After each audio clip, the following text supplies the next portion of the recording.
serial killer? First anniversary is paper. What makes you think I come so cheap? I thought you'd be curious.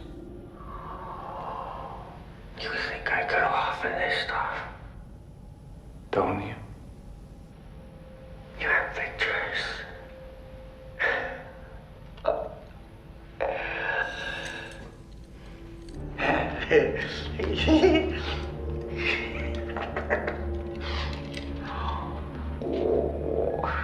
It's violence. It's so baroque. Oh, he likes little puzzles, doesn't he? So meticulous. Like he's been planning this his whole life. Oh, is he? He's a nobody. Wants to be somebody. The mayor, the commissioner. This is very, very personal. He feels these people have all wronged him. Probably goes way back. Unhealed wounds, stolen lunch money. Or maybe he's got a grudge against you too. Maybe you're the main course. Any theories? Not yet. Really? You're normally so ahead of the curve. I'm not here to talk about me. What are you here to talk about? I want to know how he thinks. You know exactly how he thinks. Have you read this file? You two have so much in common. Masked Avengers. I think you don't really care about his motives, whether he loves or hates you. I think somewhere deep down, you're just terrified. 'Cause you're not sure he's wrong, huh? You think they deserved it, huh? You think they deserved it.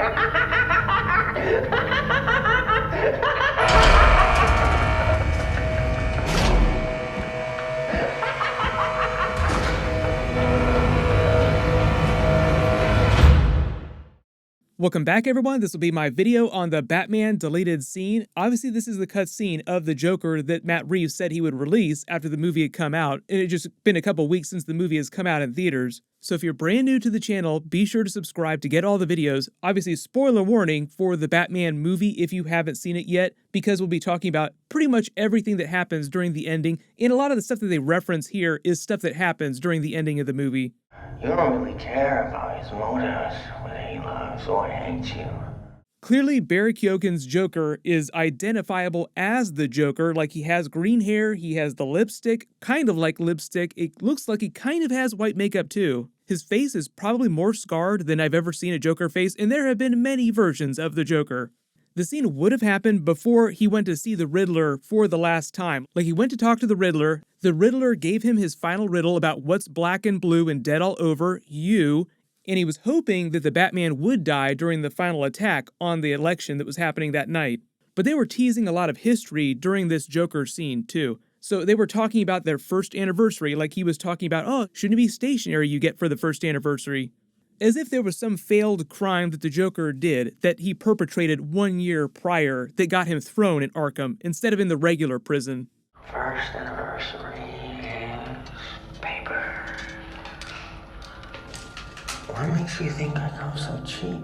The way that Matt Reeves talked about the character is that he hasn't fully become the Joker yet. Like, he clearly looks like the Joker, but he's not calling himself that, although he was talking to the Riddler at the end about being his friend. Like, he gave him the riddle, he used his trademark catchphrase, "Riddle me this," implying that there would be a Riddler-Joker team-up in the Arkham Asylum TV show in a couple years whenever they wind up getting around to making that. But during this interrogation scene, he hands him a bunch of evidence and asks his expert criminal opinion and insight into the case against the Riddler.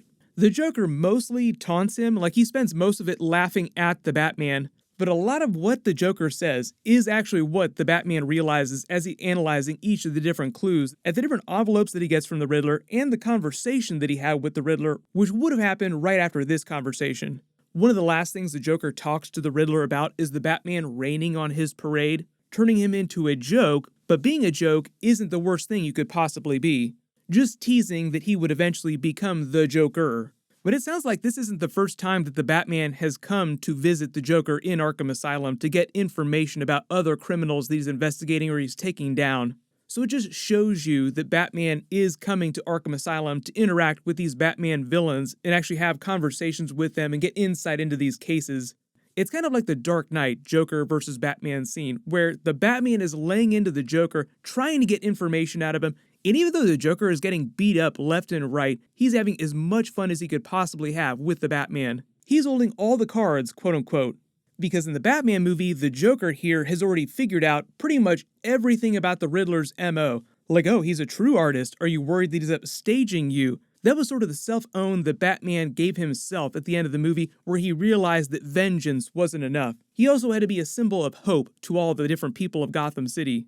One of the big character journeys that he goes through during the film is trying to find out who the Batman is. Like the Batman himself is trying to find out who the Batman is. The reason why they probably got rid of this particular scene is because it went on for so long, and because the Joker is a huge character, and you knew that you got that tag scene at the end where you basically knew that it was the Joker. So it kind of served the same purpose, teasing the Joker was about to become the Joker. And the movie was already incredibly long, so this is bonus material you have to assume that they'll cover on the Arkham Asylum TV show in a couple years. The way they talked about the Arkham Asylum TV show is it'll serve as a launching point for a couple different Batman villains in his rogues gallery. But really, they did so much work setting the Riddler and the Joker up as the comic book versions of those characters, or becoming the comic book versions of those characters, that'd be a really huge bummer if they didn't pay those off for 4 more years. And you kind of get the vibe between the Batman and the Joker here that he hasn't really become his true villain yet. He hasn't become his true arch nemesis. The Batman doesn't really have any animosity for him. He just seems like he doesn't like to waste his time. Wasting my time.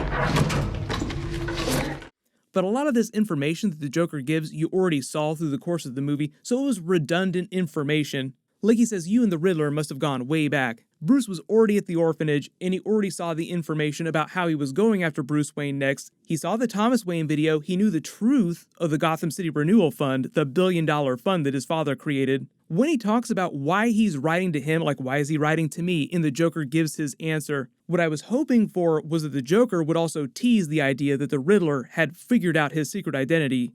They kind of go to Batman Hush territory where the Riddler starts talking about that to Batman in their final conversation. He makes him think for just a brief hot second he's figured out his secret identity, but then he takes it right back and Batman gets really pissed off, like once he realizes that his secret is still safe. That's when the Riddler turns on him because he thought that they were doing the same thing, and the Joker kind of tells him that too. Like, oh, are you worried that he's upstaging you? The Riddler was also on this really twisted version of a bend trying to gain justice in the city, get rid of all these corrupt, powerful people, but he was killing a lot of people in order to do it, and he was going to kill a lot more people at the election.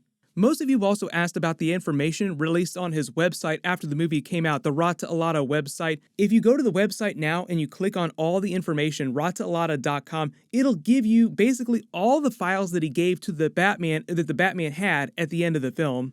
There are a bunch of text Easter eggs that aren't there anymore for comic books that are Easter eggs for other characters like Two-Face, for instance. I'll leave a link below in the description for those videos.